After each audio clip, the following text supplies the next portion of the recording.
ontem, remete aí às tradições italianas, a 1926. A gente vai estar vendo aí, o Fábio e o Montilho foram os jogadores que apresentaram o novo uniforme do Cruzeiro. Pode falar aí, vocês gostaram? Olha, eu gostei muito. Eu discordo de algumas coisas, como a cores do patrocínio, mas isso não tem como mudar.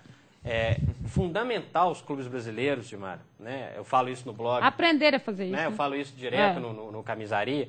A terceira camisa é mais do que uma homenagem a algum momento histórico do clube, alguma coisa, algum título e etc. É um momento, comercialmente falando, é muito bacana.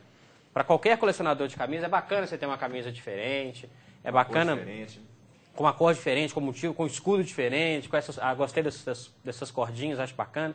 Os clubes brasileiros tem a bandeira, você vê as cores da bandeira, né? Os clubes brasileiros têm que aprender a fazer isso. Isso Quem é tem marketing. feito isso muito bem é o Corinthians, lançou uma camisa roxa, agora uma camisa grená. Isso é importante, é pro marketing. As 5 estrelas em marca d'água, o pessoal não está vendo ali não, mas as 5 estrelas são em marca d'água. Exatamente. Resgata também as tradições do clube, né? Da colônia italiana, vai buscando isso. Nos 90 anos do Cruzeiro. 90 anos do Cruzeiro. O Cruzeiro sempre vem fazendo isso. Época da Copa do Mundo, o Cruzeiro lança uma camisa do Cruzeiro, em alusão à seleção brasileira, uma camisa amarela. Vem fazendo isso muito bem. Parabéns ao departamento de marketing do Cruzeiro, do Marconi Barbosa, que vem fazendo um excepcional trabalho à frente do departamento de marketing.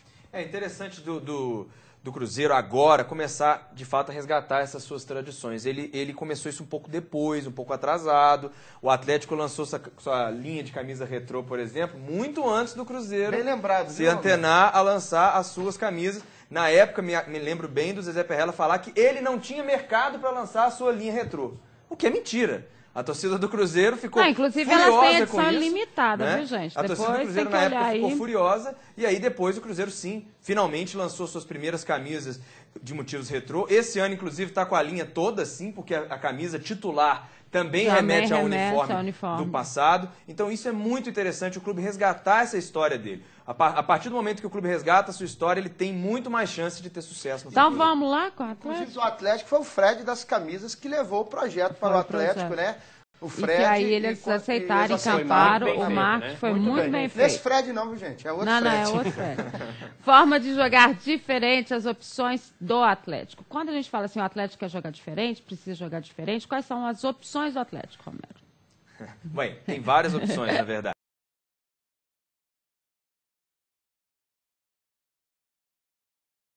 Tinha demonstrado estar um pouco mais tranquilo na reta final do Campeonato Mineiro, ele pode sim fazer esse meio-campo fluir melhor. Eu acho que o Atlético ele tem também que rever sua lateral esquerda. O Leandro é um jogador que tem toda a sua história, porém o Guilherme estava dando conta do recado melhor do que o Leandro de fazer o que o Dorival precisa que o lateral faça, de ser essa opção ofensiva, de chegar até a linha de fundo e não fazer um cruzamento precipitado da intermediária. E facilitar a vida de quem está chegando lá na frente. Exatamente, né? porque o Atlético tem essa bola aérea como um dos seus grandes trunfos nesse campeonato brasileiro.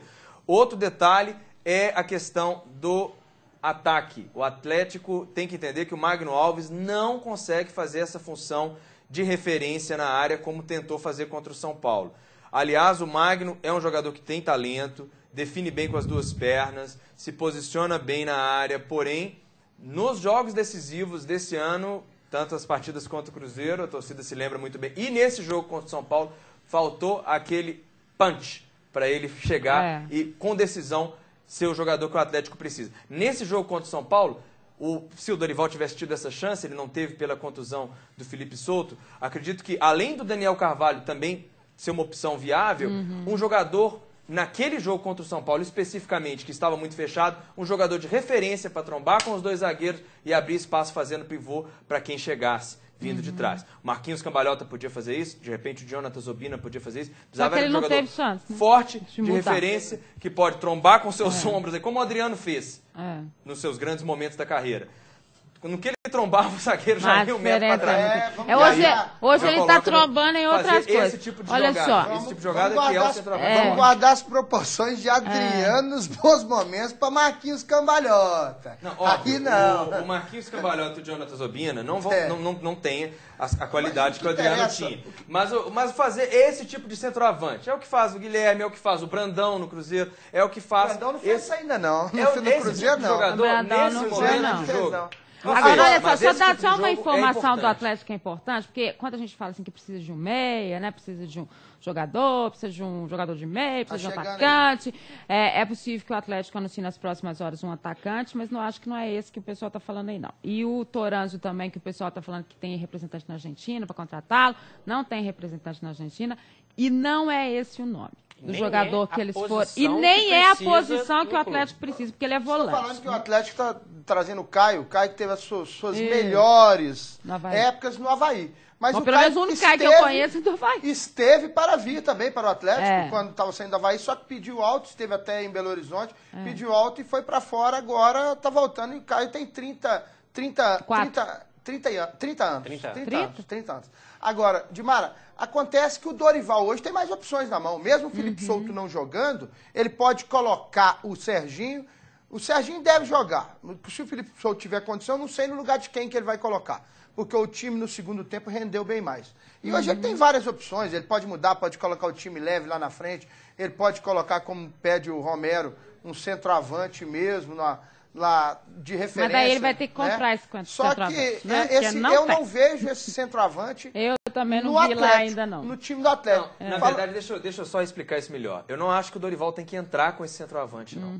Eu acho que isso era uma opção para aquele momento do jogo contra o São Paulo, que estava amarrado, o São Paulo se fechando com duas linhas de quatro. Mas se está amarrado, vai pelas laterais. Aí eu acho. Essa alternativa é que ele tem que saber. E até, né, Fred, por isso que a gente fala que isso tem um peso enorme. O capitão da equipe, aquele que vai na beirada do gramado, que fala para o treinador aqui, vão fazer alguma coisa, vão pelas laterais, vão pelo meio, vamos achar. Você tem que ter um técnico dentro de campo também para estar passando isso. Eu não sei se o Atlético também tem esse jogador que tem essa noção, como me parece não teve contra o São Paulo. Eu achei o Hever até muito calado, até alguns momentos assim. O Rogério Ceni caiu naquele lance lá com o Richarlison.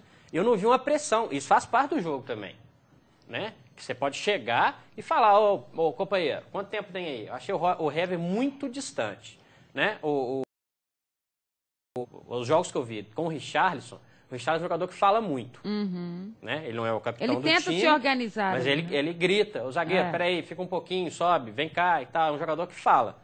E eu concordo com você, o Dorival precisa de alguém para ler o jogo dentro de campo, porque o técnico está ali de fora, ele conhece as opções que tem, mas nem sempre ele tem a mesma capacidade de enxergar com alguém que está ali, que de repente está tentando uma jogada e não consegue. O Leandro, por exemplo, é um cara. O gol do São Paulo saiu numa jogada que o Leandro se perdeu lá no meio de campo, né? Isso é uma coisa que tem que mudar rápido, né? Não, ele não tinha essa opção. O Atlético tem muitas opções, mas ele não tinha o Guilherme Santos ali. Era um jogo para mudar o Richarlison. Quer dizer, chegou a hora do Atlético ter alternativas mais rápidas, mais práticas para mudar um jogo. E resolver rápido, porque quando você resolve rápido, não precisava ter esperado o segundo tempo para resolver aquela situação. Se você tivesse essa mobilidade de um jogador dentro de campo, que tivesse essa noção e conversasse com o Dorival e falar, vamos mudar aqui a história. Nós temos que ter essa noção. Por isso que o futebol é coletivo. Sem questionar a autoridade dele. Não, lógico, conversa vai na beirada. Quantos que a gente conhece? Conversa vai na beirada. A gente conhece o grande treinador, o grande vencedor, nesses momentos da leitura do jogo. E nisso eu sempre falo e estou sempre aqui nessa cadeira falando.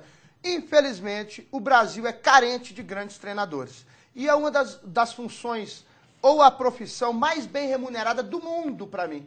Mais bem remunerada do mundo. Chama-se treinador. E nós não temos treinador. Hoje eu cito um na prateleira de cima, lembrando meu amigo Chico Maia, o Muricy Ramalho. Até o Vanderlei Luxemburgo já deu uma caída. Mas mesmo com o Muricy, o Rogério Ceni era um que escalava o time no bom sentido. No bom sentido. Mas dentro daquele respeito que ele tinha dos jogadores e tudo. Vamos mudar lá para o América, vamos falar sobre o América. Agora, Alessandro como titular contra o Avaí. Essa é a confirmação. Então, aí o Alessandro ao lado do Fábio Júnior. O América já vai estrear, é a sexta dupla dele, né, na temporada, em termos de mudança, porque sempre ficou difícil. O Fábio Júnior sempre foi mantido, mas esse companheiro do Fábio Júnior, que é uma coisa que a gente falou aqui até cansar, né? Continua essa interrogação. O Alessandro até que tem merecido pelo que tem feito em entrada. Ele que tem feito os gols, porque o Fábio Júnior não fez, o Eliandro não fez, né? Eu acho que eu nunca vi o América ter vida fácil em lugar nenhum. Não tem vida fácil. Nunca. Sempre as coisas para o América são mais difíceis. Eu sempre elogiei o Salum e critiquei na hora que precisava levar esse jogo para o Morenão.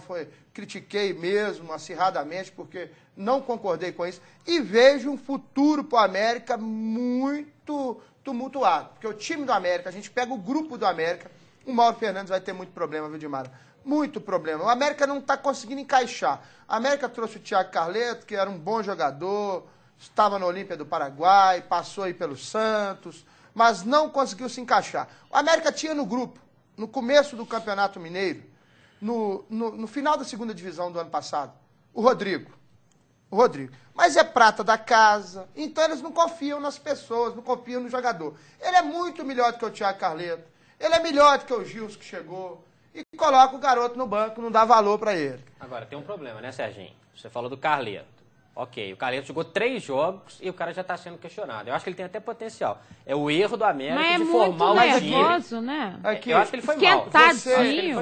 Você aposta no cavalo 5, ele ganha a primeira, coincidência. Na segunda, o cavalo é bom. Na terceira, tem que apostar no cavalo. Então 3 para mim já tá bom, não precisa... Pode colocar outro no lugar dele, porque já acabou. O que eu quero te falar é o seguinte, se o América tivesse montado o time que fosse jogar a Série A antes, já estaria sabendo se o Carleto pode ser usado de uma forma X, Y, Z, se ele realmente não serve, né? Quer dizer, o América está montando o time, jogando contra o Internacional, mas jogando na verdade, contra times na verdade, são, o América, a gente não pode exigir muito do América. Pronto, testado ele no Campeonato Mineiro. É isso que eu acho. Foi chegando todo mundo. Todo dia era reforço.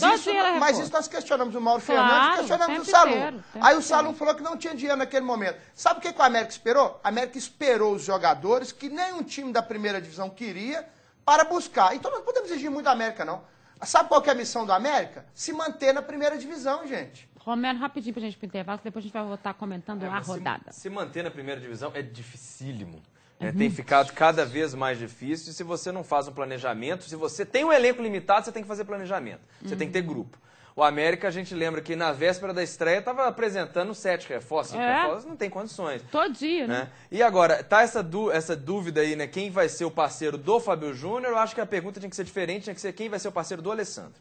O Fábio Júnior, sim, que já tem que começar a ver como é que o América vai jogar. Se vai jogar em função dele, ok. Se não vai, o Fábio Júnior não vai conseguir fazer milagre.